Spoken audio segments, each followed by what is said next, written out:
pose, if you will, the questions about how to stop double-digit unemployment, how to handle globalization, and bringing it all home is this possible deal that could really be a game changer for French industry. Alstom, the struggling French engineering giant, on the table. It's got several suitors. GE, which is the preferred choice of the boss of Alstom, and the German rival Siemens. Before we speak again to our panel, let's say hello to James Creedon. This story has been around the world. It has indeed, François. A lot of discussion in the American press with, of course, the GE interest, and also in the German press for Siemens. Just a quick look at what's being said. A lot of criticism for the French government's involvement in the Wall Street Journal, notably, where they're saying that this is a feature of French economic governance since the end of the Second World War, dirigisme as it's known, or direct involvement in economic or business affairs. They point out the failure of the involvement of the government in previous cases recently, such as Yahoo's takeover of Dailymotion, where it failed essentially. So there is a certain degree of cynicism about all of that. Certainly that is the case too in the German press. Le Figaro has been looking at various articles, for example, in Der Spiegel, where they have been critical of the failure of Alstom's CEO to get in touch with the boss of Siemens. There seems to be a breakdown in communications, a direct line of communications there in any case. Der Tagesspiegel, for their part, is saying this is the end of the great economic nation. In Germany, they tend to call France the great nation, so that's a very much negative article about French economic what would you say, interference or government interference. Also, the Süddeutsche... So you're getting the sense that the financial press in each country rooting for their champion? Rooting for their champion, but also rooting for a government stepping back from getting involved in business. So another couple of examples. The Frankfurter Allgemeine Zeitung said, for 10 years, France has done everything it can to torpedo Siemens, which has fallen into the second division when it comes to industry. The Süddeutsche Zeitung, for their part, says it's not the finest hour when it comes to French national pride, although I'm not sure why national pride should be mixed up with the welfare of one company. So certainly, both in the German and the US press, a certain degree of criticism for the government's involvement in this, François. All right, many thanks for that, James Creedon. Yes, we've heard the expression used a lot this week, Alstom as a flagship of French industry. Let's talk about it. Just say hello once again to our panel, first of all. French Socialist Party spokesperson Corinne NARASSIGUIN, welcome back as well to Stéphane LOVISA, who is with the French Trade Union Confederation, the CGT, which is the majority union at Alstom. Henry REESE, co-founder of the French-German energy policy think tank ENERGIE. Thank you for being back with us. And from London, Sohrab AHMARI of the aforementioned Wall Street Journal. Sohrab, you wrote quite a biting piece this week where you described Arnaud Montebourg, whose official title until recently had been the Minister for Industrial how would you translate it? Redressement productif, productive enhancement, and you described him as the Minister of Industrial Meddling. France's firebrand economy minister, furious, by the way, at being left out of the loop on the deal making. He even had a car waiting for Alcatel's boss when he returned from the US last Friday to drive him straight to his office. Le Monde called it a kidnapping for VIPs. On Tuesday in Parliament, Montebourg was still seething. Since February, I've been asking Patrick Cron, CEO of Alstom, head of a French champion, and Mr. Cron, who I questioned formally and sincerely, always told me he was not looking for any alliances. Should the Minister of Economy set up a lie detector test in his office? All right, very angry. The Bloomberg News Agency reporting that the head of GE France, Clara Guémard, on the sidelines of François Hollande's trip to the US in February, in fact, at the state dinner, told Montebourg that there were initial talks. Well, I can't speak to exactly what was said between the two of them. We know Arnaud Montebourg. But is it more hurt pride in this instance, or was he really that much out of the loop?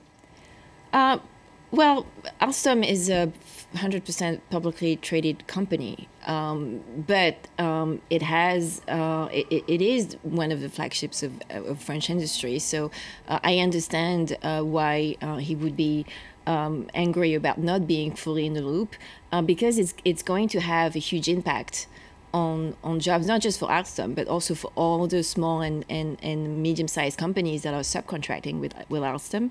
And it's going to have a huge impact on our energy policy for the foreseeable future.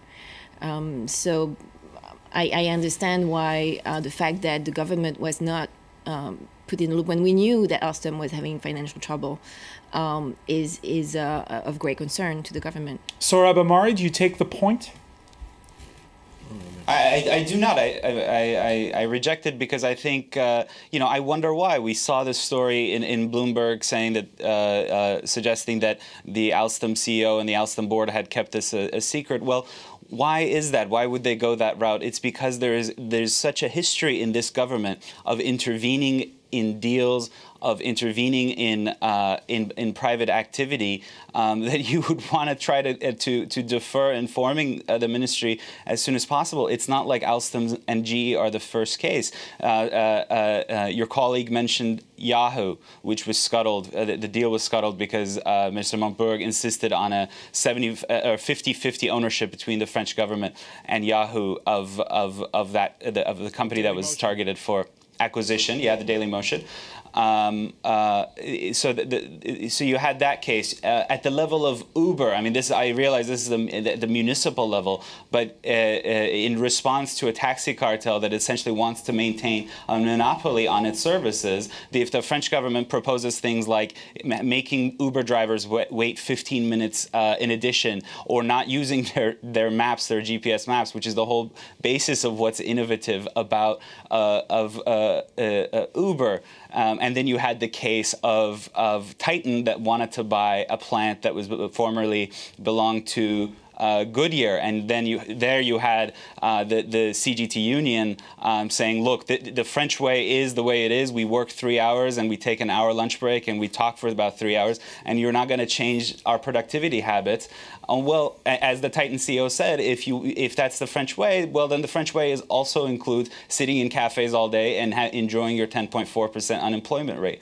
The message that this sends for a talented nation with all the productive capacity that's been mentioned, all the intellectual property and the intellectual talent that it is in France, it's going to waste because of this government that's really beholden to what we would call nostalgianomics, going back to that 50s model of the state mediating between unions and shareholders and reaching consensus decisions. That's not a model that's responsive to today's innovation economy. And GE and Alstom is just one more instance of it. And I want to make clear that we're not here to root for GE because of our American nationalism. We oppose this sort of protectionism if the American government were to impose it. So it really is a matter of catching up with the way people do business in the 21st century and leaving that 1950s model behind. Stéphane, LOVISA. I'm laughing when I hear this kind of thing, because it's a kind of it makes me think of a little prayer meal. You repeat always the same thing. You hope it will become true, but that's not the case. In the Alstom case, what is it about? When you break your leg, you go to hospital and they put you a plaster. They don't cut your leg. So Alstom should not be cut in two because of today economic difficulties.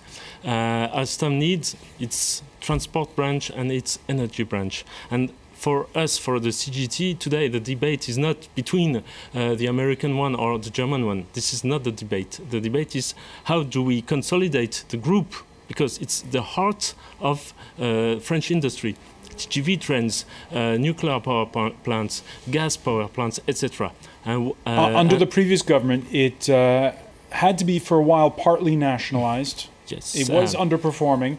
No, and there was at the time President Sarkozy wanted a marriage between Alstom and the nuclear energy giant Areva.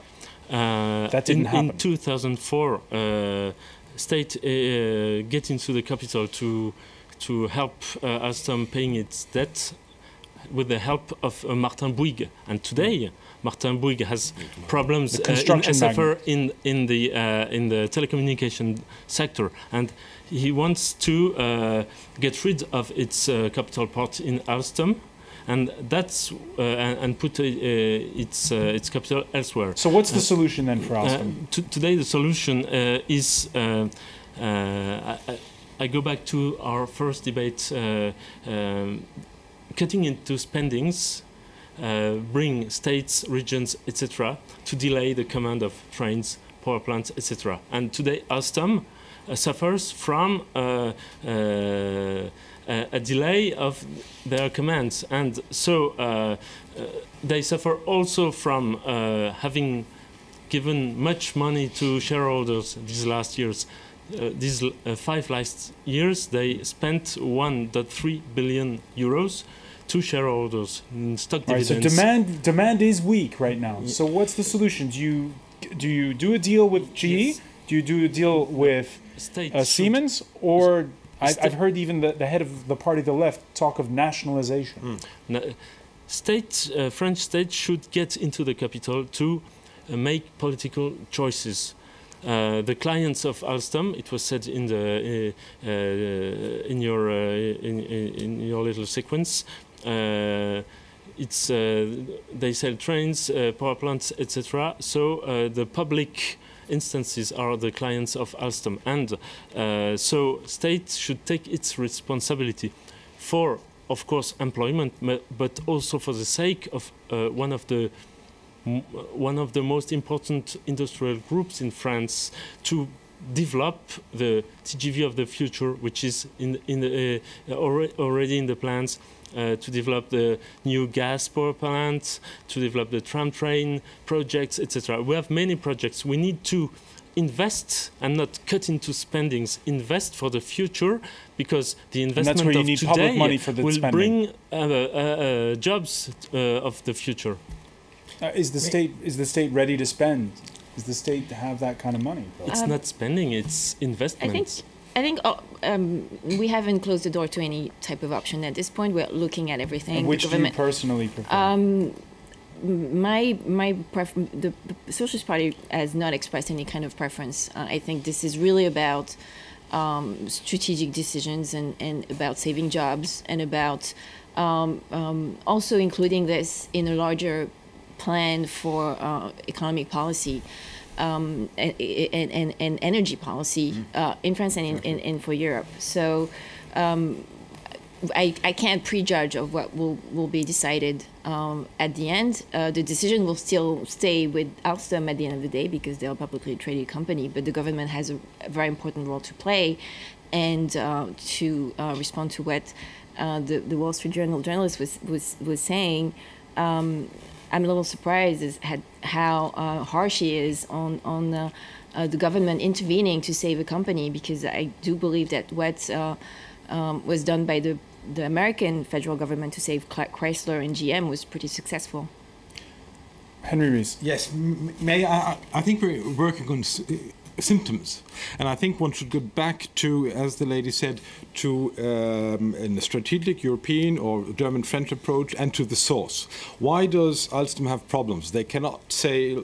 The union man said it. They don't have enough customers, is their problem. But why don't they have the turbines? In Germany, there were last summer, but even now this spring, at one moment with the solar, you had the capacity of 22 nuclear power plants. At one moment. So there's not enough innovation in France? No, it's even so. No, not very. There's a lot of innovation here, but just the problem is that this solar power is even sold, because you cannot stock energy. It's sold at a negative price. So people like in France or in Switzerland get money to get rid of this money. So if you have a gas power plant where Alstom produces the turbines next door, where you pay a few $100 million to build it, and then you need the gas to turn the turbines, and next door you've got a product where you even get money to use the electricity, this has completely debalanced the whole market. And there is little or no or very little consultation between Germany and France, and also on the European level. So you're really comparing apples and pears. But what is clear that if they go a fourth with the Siemens proposal, and I know that the French president at his press conference in January said he'd like to see a Franco-German energy giant, but if you have a trade-off with energy in one company and building trains in the other, there's going to be a lot of streamlining and a lot of layoffs. Like I said yesterday in the French debate, I think the French government does a very honorable fight, but it is now finding a solution in 2 days, a week, or 4 weeks, which one should have done 10 years ago, were German and French governments together. And but that's not going to make the problem go away. When you go to the Gare du Nord, you see some trains, the Eurostars, which go to London, they're built by Alstom. You see the high-speed trains that go to Germany, they're built by Siemens. All these investments in power plants is hundreds of millions or billions. And I cannot tell you the names, but I know it from people who build power plants, gas power plants in Germany by the big companies. You know the names. And they tell me, I mean, they don't have this money in the bank. They need loans. And then the banker tells them, what will happen with Energiewende in Germany? Can you tell me that in 10 years you can still pay it back, and so on? So then they don't order turbines. And if they don't order turbines, Alstom doesn't make any money. It's so simple.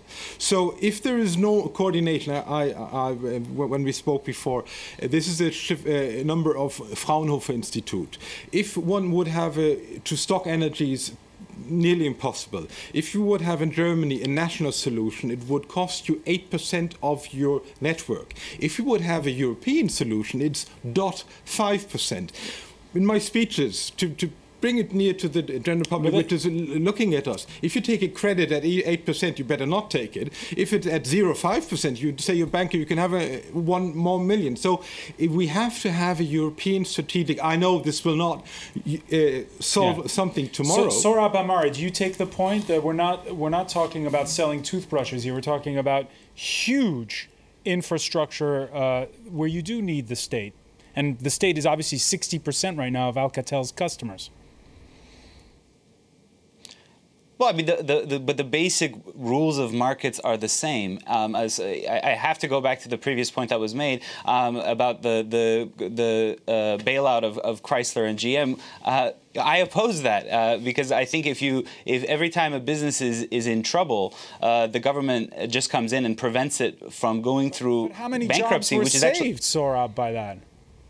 But if structurally the position of a company within its market hasn't changed, if the way that the union and management relate still means that productivity is low and you know, profits aren't high enough, or demand is I'm sorry, supply is far outstripped by demand, so no one's buying what you have. Just bailing out a company won't solve that underlying problem.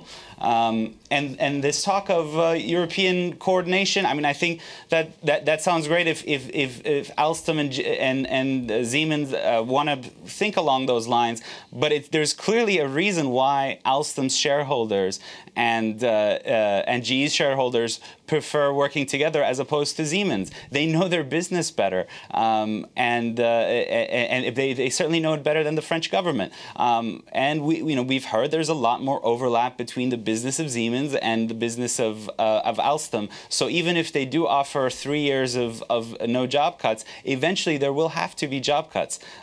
If the situation was the reverse, by the way, again, I'm not championing my national champion. If the situation was reversed, I would say Alstom should go with Siemens. So this is not about, again, it's not about nationalism. It's about what makes sense, what's rational. Let's hear some of the other reactions. We've heard from Corinne of the Socialist Party, French politicians on the right divided, many pro-European centrists pushing the Siemens solution.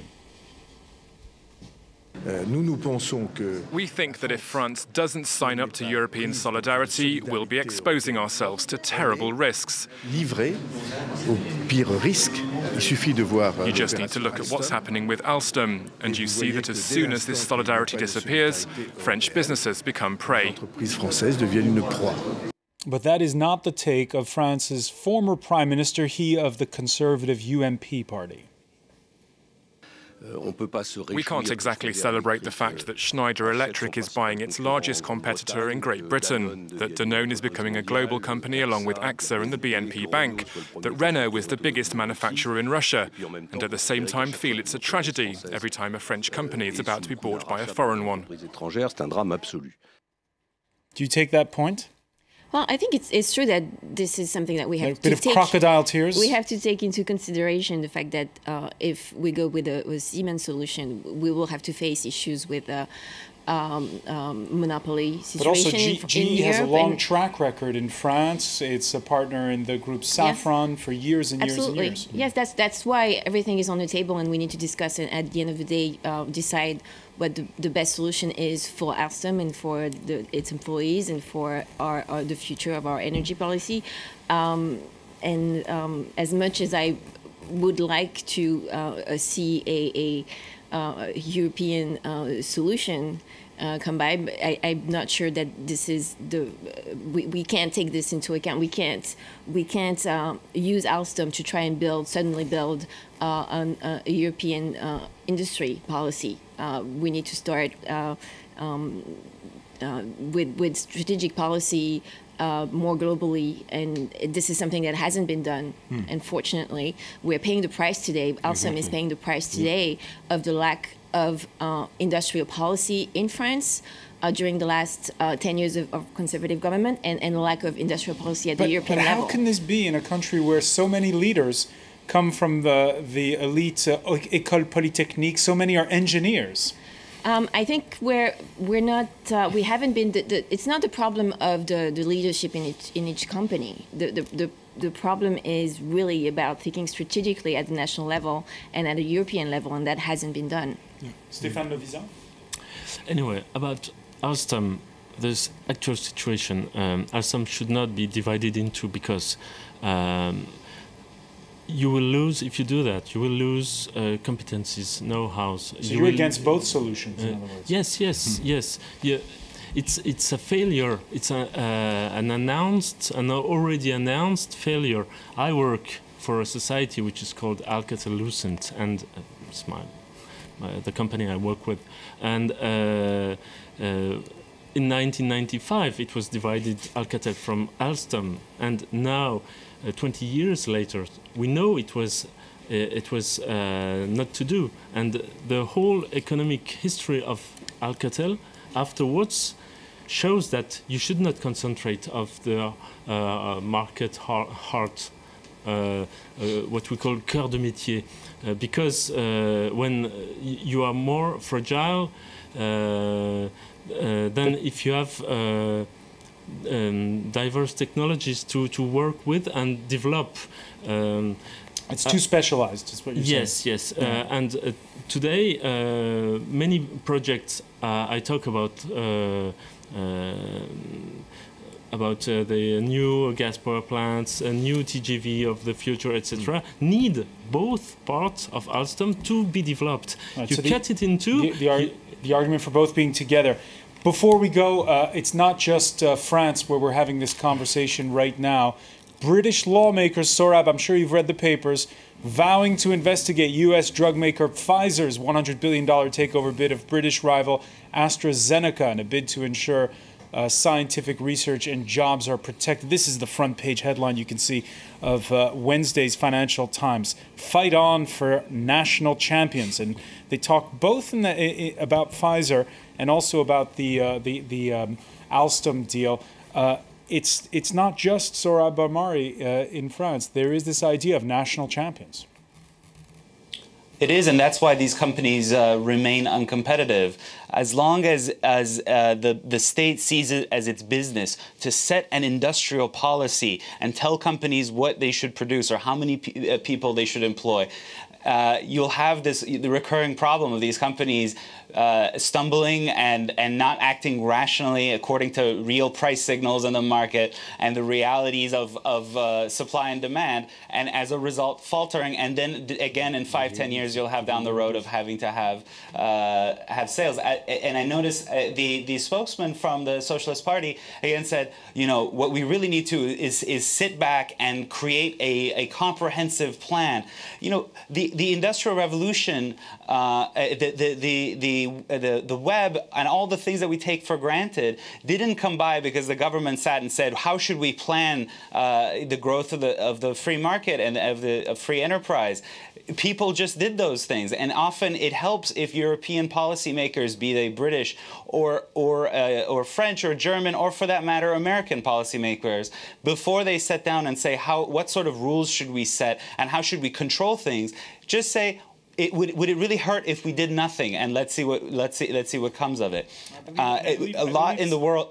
Sohrab, I believe in the case of the web that it was the researchers at the U.S. Defense Department that started. But anyway, we don't have time for that right now because we're out of time, unfortunately. I want to thank you, Sohrab AHMARI, for joining us from London. I want to thank Corinne, NARASSIGUIN, Henry REESE, and also for being with us from the Stéphane LOVISA. Thank you for joining us. Thank you for being with us here in the France 24 debate. Cool.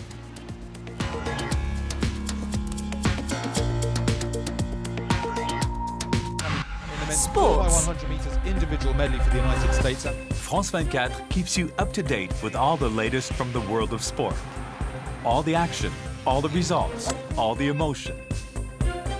Join Dan Levy for his sport roundup on France 24 and France24.com.